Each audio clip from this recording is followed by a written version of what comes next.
Alhamdulillah wassalatu wassalamu ala Rasulillah wa ala alihi wa sahbihi wa mawala amma ba'd. Ada beberapa pertanyaan di sini. Saya pernah mendengar boleh meninggalkan sunnah jika akan menimbulkan fitnah. Iya, boleh meninggalkan sunnah. Artinya yang afdal. Ya, boleh meninggalkan yang afdal untuk beberapa saat jika dikhawatirkan fitnah. Tetapi jangan diyakini boleh meninggalkan sunnah itu selama-lamanya. Itu kaidah itu dalam mengamalkan sunnah. Ya, bagaimana misalkan antum melihat bahwa menjaharkan atau mensirkan bacaan bismillah ketika Fatihah itu merupakan afdal dan itu yang sunnah. Dan memang itu hadisnya paling kuat. Hadis yang menjaharkan bismillah waktu Fatihah ketika salat jahar itu hadisnya semua lemah dari Nabi. Yang ada dari tabi'in saja. Nah, antum datang di suatu masyarakat. Yang antum pegang bahwa mengecilkan itu lebih afdal. Namun antum disuruh menjadi imam sekarang. Kalau antum kecilkan bakalan ribut dan fitnah di belakang. Lah, tak sah salat kita. Tak baca bismillah dia tadi katanya. Padahal baca. Maka apa? Enggak apa-apa antum baca, keraskan bismillah. Allahu akbar. Bismillahirrahmanirrahim. Alhamdulillahirabbil alamin. Enggak apa-apa. Tapi jangan antum berkeyakinan boleh meninggalkannya selama-lamanya. Halo. Ya. Wallahu ta'ala. Ini berdasarkan dalil dari sahabat Utsman bin Affan radhiyallahu anhu warḍah. Bagaimana caranya atau sifat tahiyat apabila tidak menggerakkan telunjuk? Ya, kalau tidak menggerakkan ya enggak digerakkan, apa lagi? Ya. Udah begini aja. Kalau kita melihat riwayat lebih kuat menggerakkan. Ya, tapi bukan begini, apalagi begini itu. Digerakkan. Ya. Kalau tidak seperti ini. Jangan untuk salahkan. Dia begini saja. Kenapa enggak gerak lu? Atau ada maka-maka yang lainnya bagaimana? Karena tidak senangnya dua-duanya. Kiri kanan nih. Ada Allah taala. Bagaimana hukumnya orang yang baru nikah 2 bulan sudah melahirkan anak? Jelas ini zina. Zina. Apakah nikahnya sah atau harus dia nikah lagi setelah anaknya lahir? Ini di sini khilaf para ulama. Mazhab Syafi'iyah tidak membolehkan. Harus setelah lahir anak baru dinikahkan. Namun fatwa dari para sahabat, antum bisa baca bukunya Ustaz Abdul Hakim, Menanti Buah Hati. Di sana dibawakan masalah ini dan pernah diungkap, dinaikkan di majalah As-Sunnah. Masalah ini, bagaimana hukumnya menikahkan orang yang berzina dan hamil? Dijelaskan di sana, diperincikan. Jikalau dia yang menggaulinya benar, tidak ada yang lain, ya, maka di sini diminta dia tobat, ditutup, boleh dinikahkan. Tapi tetap status anak itu bukan anak. Ya. Jikalau dia wa jamaatuhu, ya, berjamaah dia, enggak boleh siapapun nikah. Harus satu istibra. Tetapi dari satu sisi juga, para jamaah, perhatikan dari satu sisi juga, ya. Pada suatu daerah, jikalau kita lihat apa dampak sekarang. Suatu daerah, jikalau orang yang berzina, ya, setelah hamil baru dinikahkan, atau istilahnya sah belakangan, ya, sehingga ada yang namakan sah mudi katanya, ya, sah belakangan sahnya, ya. Jikalau di suatu tempat dengan dinikahkan dia jera orang lain, takut orang lain, maka nikahkan dia. Tapi di satu tempat dengan dinikahkan dia tidak jera, tambah menjadi jadi, Kenapa kok begini? Ada yang paling-paling kan kalau sudah nanti kan dinikahkan kita, maka di sini jangan dinikahkan. Karena kembali kepada maslahat dan mudaratnya. Tapi kalau yang menggaulinya, ini bersandar kepada fatwanya para sahabat. Hadza wallahu ta'ala. Bagaimana tentang walinya? Walinya dari pihak ibunya. Ya, walinya dari pihak ibunya. Karena apa? Dia lahir dari hubungan yang tidak sah. Maka anak itu bukan disandarkan kepada bapaknya. Hadza wallahu ta'ala. Bagaimana hukum orang menikahkan dia? Apakah dia berdosa karena mereka tahu hal itu? Ya kembali kepada yang tadi. Ya, kembali kepada yang tadi.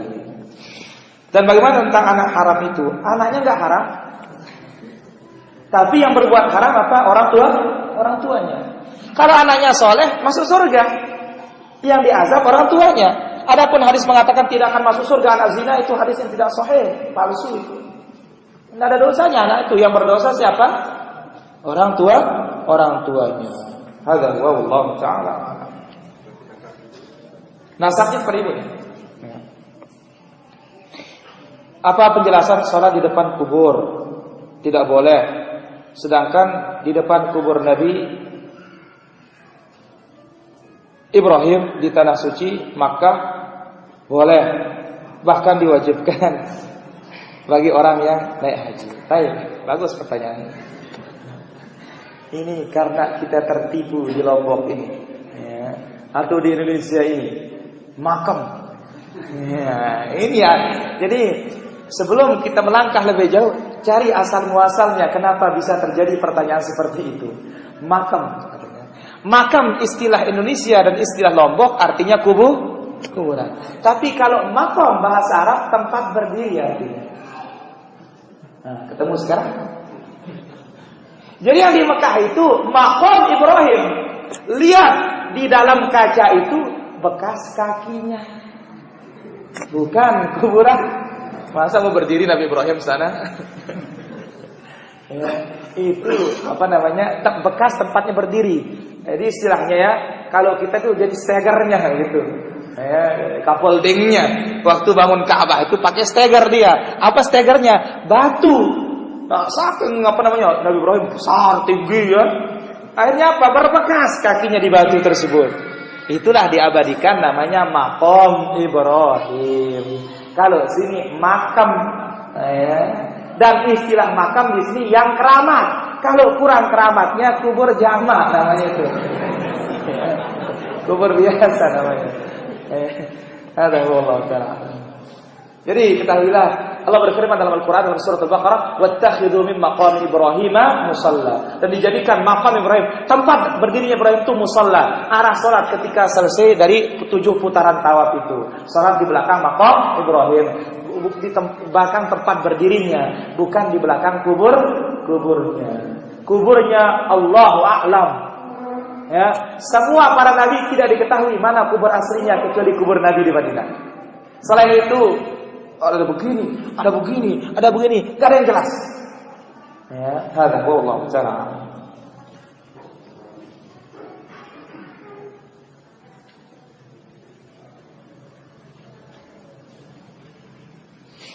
Apakah salat kita sah apabila salat witir bergabung dengan kelompok orang yang membaca kunut? Membaca kunut itu sunnah para jamaah. Sunnah Nabi, tetapi kadang-kadang hadza wallahu ta'ala. Jelas sah. Ya, tak ditambah doa, mudah-mudahan mustajab lagi doa.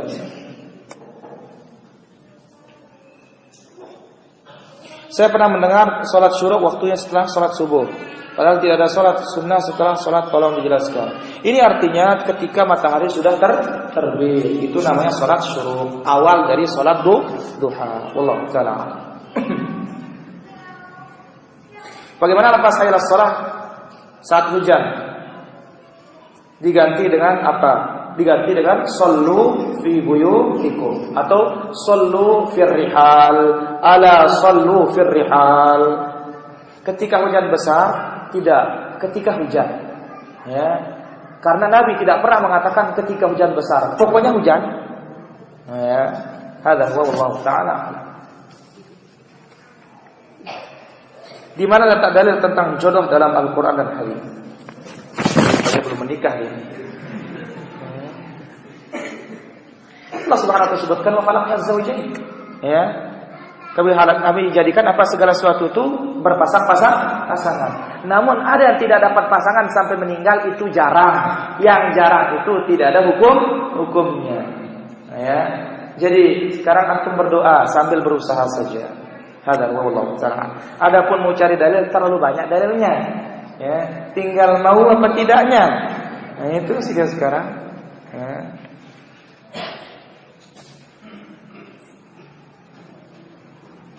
Apakah sholat kita tidak sempurna apabila teman di samping kita tidak mau menempelkan kakinya di saat sholat berjamaah? Karena awamnya mereka terhadap sunnah, sehingga pada saat kita mau menempel ke kaki, kakinya semakin jauh. Kalau kita tidak menjadi masalah, yang menjadi masalah dia. Ya, hadza wallahu ta'ala.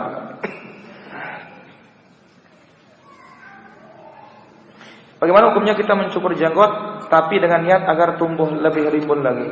Antum terima apa yang ada saja sudah cukup. Nanti mungkin dikasih antum lebih banyak, enggak mau antum. Ya, pokoknya terima saja sudah. Ya.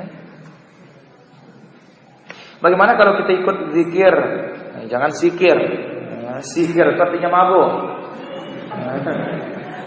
Pantesan banyak mabuk. Sampai pingsan. Cocok, namanya sikir. Sakara yaskuru, sakran. Ya, mabuk artinya itu. Ya. Mau kemana? Lalu sikir. Lalu mabuk. Maunya ini. Awas ini. Pergi mabuk artinya itu. Kalau zikir iya. Ya. Lah ini kan bahasa kita ya, tapi kan antum ambil dari bahasa Arab. Harus ikut. Baik, bagaimana kalau ikut zikir kematian dari malam waktu dimakamkan hingga 100 hari, dan bagaimana zikir kematian dilakukan oleh Nabi SAW? Enggak ada. Ya. Sahabat Nabi tidak pernah zikirin sahabatnya, sahabat juga tidak pernah zikirin Nabi. Enggak ada. Ya, kalau sudah mati selesai sudah, tinggal doa saja. Doa, sedekah, hanya itu yang bisa nyampe. Selain daripada itu, tidak ada tuntunan dari Nabi sallallahu alaihi wasallam. Wallahu ta'ala. Imam Syafi'i tidak membolehkan. Apa yang harus kita lakukan bila kita diundang untuk menghadiri hajatan? Kalau diundang makan, ya datang. Ya, diundang makan datang. Nanti selesai makan, antum doakan dia. Ya. Ini bagaimana? Orang yang sekarang ini hajatan, ya, disuruh orang berdoa. Yang dari Nabi itu doanya setelah makan, bukan sebelum. Ini kan kapan doanya? Sebelum makan. Sudah melanggar aturan Nabi ini sudah. Kemudian tanya dia, apa sih doa Nabi itu kalau dikasih makan? Tunda tahu dia. Paling apa? Allahumma ja'al jama'ana hadza jam'an mubarakan marhuma wa tafarruqan ma'suma. Itu doanya. Ya. Doa yang tidak ada hubungannya dengan makan. Padahal yang dari Nabi SAW begitu selesai makan, mau pamit dulu. Ya, akala tu'amakumul abrar. Semoga Allah menjadikan makananmu dimakan oleh orang-orang baik. Wa sallat alaikumul malaikah. Malaikat bersalawat kepadamu. Ya, Allahumma ghfir lahum warhamhum. Ya Allah, ampunilah tuan rumah ini. Rahmatilah dia. Wa barik lahum fima razaqtahum, berkahi rezekinya. Itu doa kita masing-masing. Ini sebanyak yang berdoa, tidak ada yang berdoa ini. Karena apa? Enggak bisa. Ya. Yang dari Nabi tidak terpakai, ciptaan sendiri terpakai. Tidak kesampaian akhirnya sahibul hajah. Kasihan. Jadi masing-masing yang doa.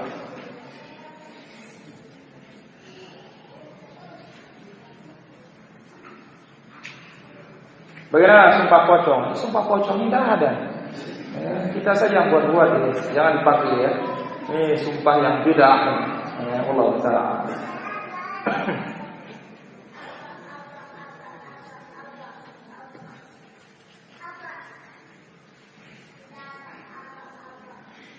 Di manakah letak tangan yang sesuai dengan sunnah pada saat berdiri dan iktidal? Sebagian para ulama mengatakan biasa saja. Sebagian mengatakan di sedekah. Ada khilaf ijtihad para ulama.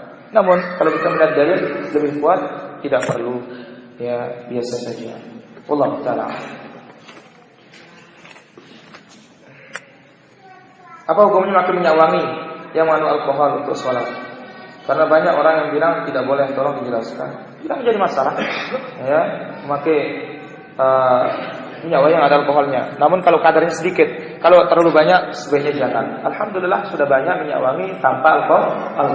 Namun seandainya ada yang memakai tidak menjadi masalah. Karena pendapat yang paling kuat alkohol itu tidak najis. Ya, hanya dia itu haram. Allah taala.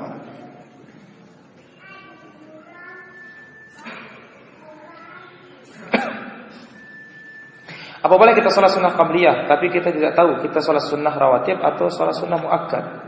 Ya, yang rawatib, yang muakkad sama saja. Ya, sesuai dengan waktunya. Kalau sebelum zuhur itu muakkad namanya. Selain daripada itu, ya, atau sebelum subuh itu namanya muakkad. Allah taala. Bagaimana cara mandi junub yang praktis? Ya, praktis setelah wudu langsung masuk ke kolam, selesai sudah. Berarti harus punya kolam ini. Wallahu ta'ala.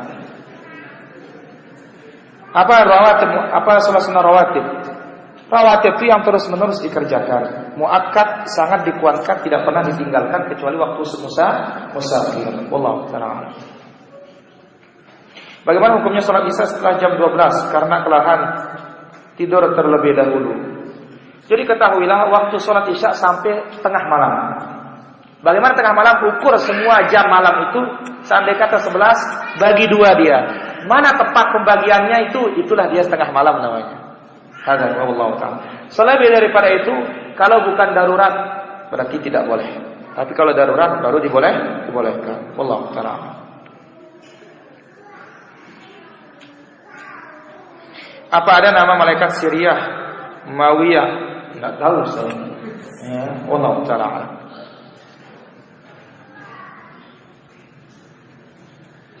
Boleh kita melanjutkan pendidikan di negeri barat atau kafir karena negara tersebut memberikan beasiswa? Tergantung sekarang. Kalau ada di negeri muslim, kita datangi negeri muslim. Tapi kalau tidak ada dan negara kita membutuhkan, tidak mengapa. Tetapi yang pergi ini harus dikuatkan dulu akidahnya. Ya, hadza wallahu ta'ala.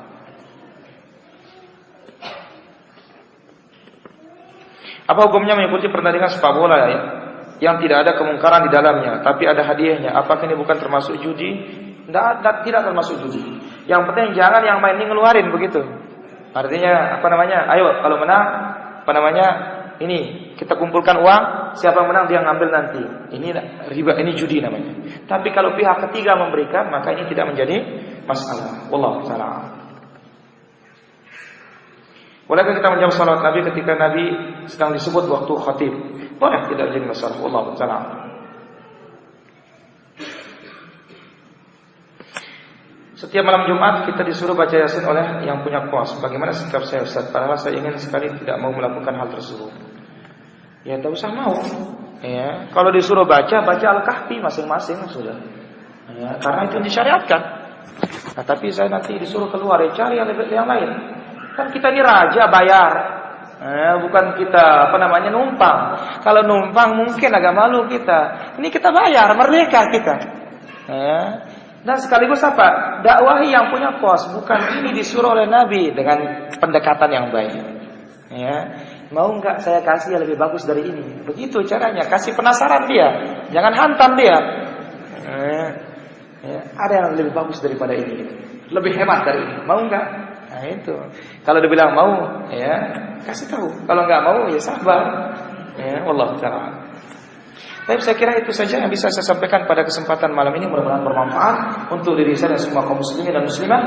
Dan terus para ikhwan, ya kita terus semangat untuk menuntut ilmu karena butuh semangat belajar itu. Ya bukan setahun 2 tahun, tetapi sampai kita meninggal insyaallah taala. Wassallallahu ala nabiyyina Muhammad. Subhanakallahumma bihamdik asyhadu an la ilaha illa anta astaghfiruka wa atubu ilaik. Assalamualaikum warahmatullahi wabarakatuh.